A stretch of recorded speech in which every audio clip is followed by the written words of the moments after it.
Hey, good day. Hope you are doing absolutely phenomenal today. And I am thrilled and excited to have you on today's video. So, hey, everybody, my name is Casey Eberhart. If you and I do not know each other, pleasure to make your acquaintance. I'm a business coach, strategist, and consultant out of Los Angeles, also a business investor. So, I run a mastermind program called the Platinum Inner Circle for entrepreneurs and business owners that are committed to producing extraordinary results. That's not what today's video is about, but it does just tell you a little bit about what we do. We are in the business of helping business owners and entrepreneurs save time and make more money.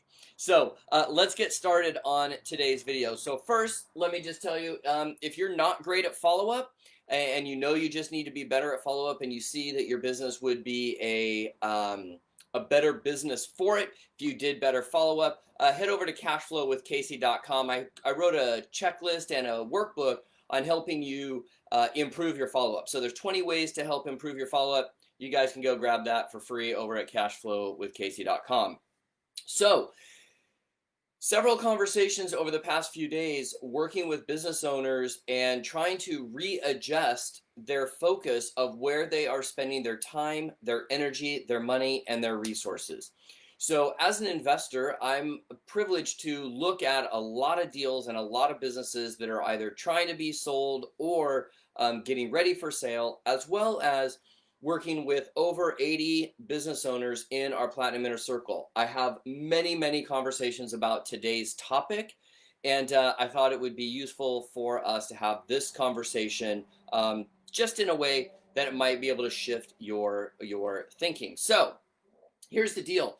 There are three buckets of customers in any business, okay? There are three buckets of customers, and there are things, investments, tools, systems, processes, time, all your resources are focused on one of these three buckets at any given time. And so what I thought I would do today is go through each of the three buckets, kind of talk about where I see businesses, for the most part, spending their time. And then finally, I'm just going to wrap it up with just my suggestion. If you're too far off, if you're close to what I'm about to share, then I'm going to invite you to just look at it a little bit differently. And maybe there's some things that you can do in your business to help shift where your focus is and where your resources go in order to do the thing that businesses are actually designed to do, which is generate and create a profit, okay? So I know many business owners think they are in the business of business, however, they really run and operate their business like a hobby or a nonprofit. So this conversation is focused for business owners that are truly kind of taking their business seriously. If you're not taking your business seriously, that's cool. Maybe you'll get something out of this, and maybe it'll spark you as well. So again, you can go to cashflowwithcasey.com if you want to get a guide, a free guide and checklist and kind of workbook on how to improve your follow-up. But let's get started on who the buckets of customers are. Okay, so the current bucket of customers, or the first bucket that we're going to talk about, are your current customers. Okay. Now, if you don't have any current customers, that's okay. Then we can start using and putting a framework together of where you're going to focus your energy, okay?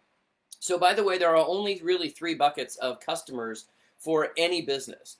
Number one is the current bucket, the current customer list. These are people that are currently paying the business. They either are on some kind of subscription, they're on some auto order, let's say they've bought from you within the last 30, 60 days max. So a dentist, current customers are current patient load that have seen your office maybe the last 3 or 4 months, right? So for you, you have to just come up with whatever it matches for your current customers, okay? Now, we know, but statistically speaking, we know that the number one reason that people leave businesses or leave a business and go somewhere else, get siphoned off by a competitor, is because of perceived indifference.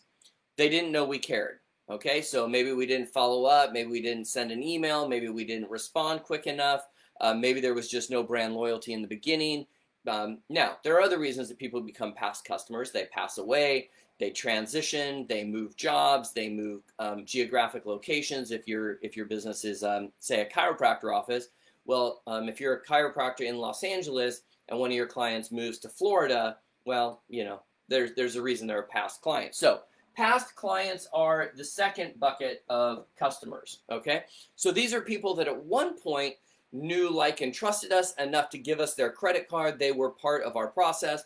However, for whatever reason, they're no longer with us, okay?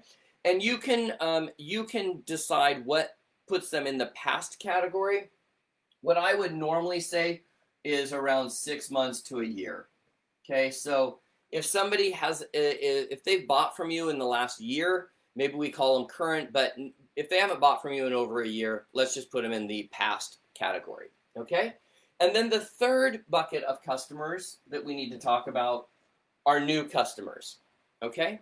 New customers. So here's the funny thing. When I work with a lot of business owners, they will say, oh my gosh, I just need more customers. I just need more customers. The lifeblood of my business are new customers, new leads, new customers, right? And when I'm an investor and I'm looking at a company, I want them to say that, because that's where I know that they have missed the mark in terms of maximizing the revenue and the profit from each customer, okay? Now, when we run a business or we take on a business, we're going to change that entire focus, and here's why.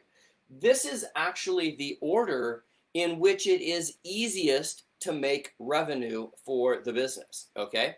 So essentially, here's the deal. It is much easier to sell to current customers than it is to find a new one. Okay, it's also much less expensive. It's also much easier to bring back somebody from the past and bring them back into the future, or bring them back into the present, than it is getting a new customer. Yet businesses will spend so much more of their time, energy, and money and resources on getting new customers, right? So here's the deal. Most of the time, this is what I see. Maybe 10% of business owners are spending 10% of their time on actually trying to market to sell their current customers more stuff. Past customers is usually 0%. There's usually very few businesses that have a win-back program or a reactivation program. And then they spend around 90% of their time focused on just new customers, okay? Now, that's great if that works for you. But here's the thing. A new customer is the most expensive. They trust us the least. They don't know us. They don't know how any of our processes work. And we have to do all this marketing and education. And now, whether that marketing is a Facebook ad, a YouTube ad, maybe it's a presentation, maybe you're a speaker, you're out coach, you're doing all this education to get your message in front of a group of people that may or may not even be willing to hear you out or listen to what you have, in the hopes that somebody raises their hand and says, hey, I might like to buy that product. I might like to engage you in that service. So I see this happen all the time. We have people that are running around chambers of commerce, BNI, LaTip, team meetings, polka dots, eWomen, all kinds of networking events, because they're all focusing on new customers. Most of them, not all, but most of them will focus about 90% of their energy on finding new customers. However, they don't have a process or anything in place to keep their current customers current or bring back their past customers. So they're spending all this time. So if you can think of it like a bucket of water, new customers are coming in the top, but around the bottom of the bucket, there are all these holes. And so what most business owners are doing is they're trying to like scoop tons more water in the top of the bucket so that it fills up, knowing that money or business or leads or customers are falling out the bottom. So they've got this up and down roller coaster trying to keep all those people in the bucket. Now, here's the thing. If you want to go from the red to money or the green, here is my suggestion in where we focus our energy. 60%. 60% needs to go into our current customers. And then our past customers, 20% of our energy. And likewise, new customers, 20%. Here's why. If you have a customer that is so well taken care of, they are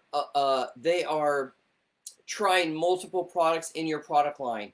They are taking advantage of all your upgrades. They're taking advantage of all your sales. They're taking advantage of everything. We can turn these current customers into raving fans and ultimately have them be a referral partner, right? When I say referral partner, they're just a raving fan. They're out talking about us. They're talking about us on social media, so on and so forth, right?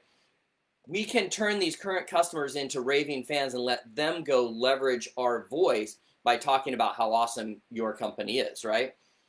20% of your energy needs to go into bringing back people that left, right?